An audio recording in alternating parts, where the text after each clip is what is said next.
बात उत्तर प्रदेश की। यहाँ देर से बरसात शुरू हुई, लेकिन जब हुई तो हाल बुरा हो गया। यूपी में अब तक 150 लोगों की मौत बाढ़ और बारिश से जुड़ी घटनाओं से हो चुकी है और अब सबसे बड़ा खतरा नदियों के उफान पर आने से है। देखिए यह खास रिपोर्ट। यूपी में अब तक 148 मौत की पुष्टि। पिछले 24 घंटों में 14 लोगों की मौत। उफान पर नदियों से बड़ी परेशानी। बरेली में 4 दिनों से हो रही बारिश से जनजीवन अस्त व्यस्त हो गया है। क्या आम और क्या खास, बारिश ने किसी के साथ भेदभाव नहीं किया। कई कॉलोनियों में पानी घुस गया है, तो वीवीआईपी इलाकों में बारिश के पानी ने कोई कसर नहीं छोड़ी। एसएसपी ऑफिस से लेकर नगर आयुक्त का घर, एसपी सिटी का घर भी पानी की चपेट में आ गया है। इसके साथ ही जिला अस्पताल में भी पानी भर गया है। बरेली की कई पॉश कॉलोनियों में भी पानी भर गया है। तो वहीं सबसे ज्यादा परेशानियों का सामना सुभाष नगर, शांति विहार, संजय नगर, इंदिरा नगर, टेलापीर इलाके में रहने वाले लोगों को हो रही है। इन इलाकों में घरों तक में पानी भर गया है। बारिश की वजह से लोगों को काफी परेशानी का सामना करना पड़ रहा है। वाराणसी में गंगा में बाढ़ की विकरालता बनी हुई है। गंगा की बाढ़ से घाट और किनारे के मंदिर डूब गए हैं। गंगा का जलस्तर 65.78 मीटर पर कल से रुका हुआ है। हालांकि अभी खतरे के निशान से गंगा काफी नीचे बह रही है, लेकिन गंगा में नावों के चलाने पर रोक लगा दी गई है। किसी भी अनहोनी से निपटने के लिए एनडीआरएफ के जवान लगा दिए गए हैं।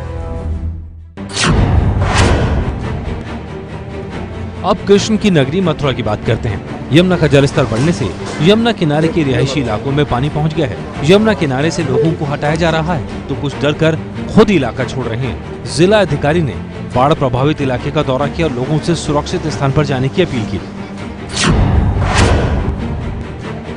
वहीं इलाहाबाद में आज भी बारिश हुई। बारिश की वजह से स्कूल कॉलेजों की छुट्टी कर दी गई है। पिछले 8 दिनों से यहाँ रुक रुक कर बारिश हो रही है, जिससे जनजीवन अस्त व्यस्त हो गया है। गाजीपुर के बढ़हरिया गांव में कृषि योग्य भूमि देखते ही देखते गंगा की चपेट में आ गई। 10 बीघा जमीन गांव वालों की आंखों के सामने ही पानी में बह गई।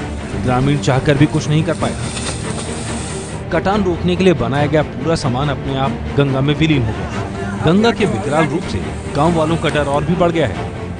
7 गांव तो यहाँ पूर्ण रूप से गंगा के किनारे 5 से 6 गांव बह चुके हैं। जो गांव पुनः स्थापित किए गए हैं, जगह लेके कहीं कहीं जहां जिनको मिला, कुछ लोग अपने खेत में। अब की स्थिति ये है कि यहाँ के खेत भी कट चुके हैं। अब ये लोग कहाँ जाएंगे, इसका भी एक प्रश्न है।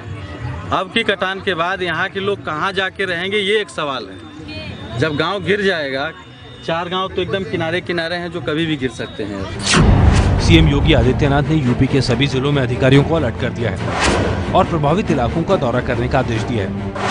आदेश ये भी है कि ऐसी इमारतों की पहचान की जाए जो बारिश में ढह सकती हैं। उत्तर प्रदेश का ये हाल पिछले कुछ दिनों में ही हुआ है। मानसून के पहुंचने के बाद से बादल यूपी पर मेहरबान नहीं थे, लेकिन पिछले हफ्ते में 163.9 मिलीमीटर बारिश हुई, जो सामान्य से 142% ज्यादा है। मौसम विभाग ने आज भी उत्तर प्रदेश में बारिश और बिजली का पूर्वानुमान जताया है। बाढ़ और बारिश से ताजा हालात क्या है, आंकड़ों के जरिए आपको समझा देते हैं।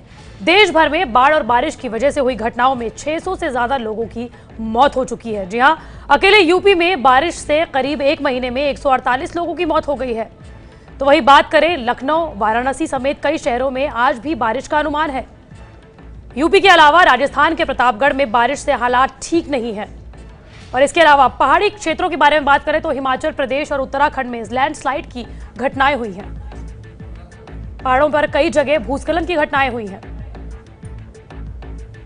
दिल्ली में यमुना का जलस्तर कम तो हुआ, लेकिन खतरा भी टला। ये है एबीपी न्यूज, आपको रखे आगे।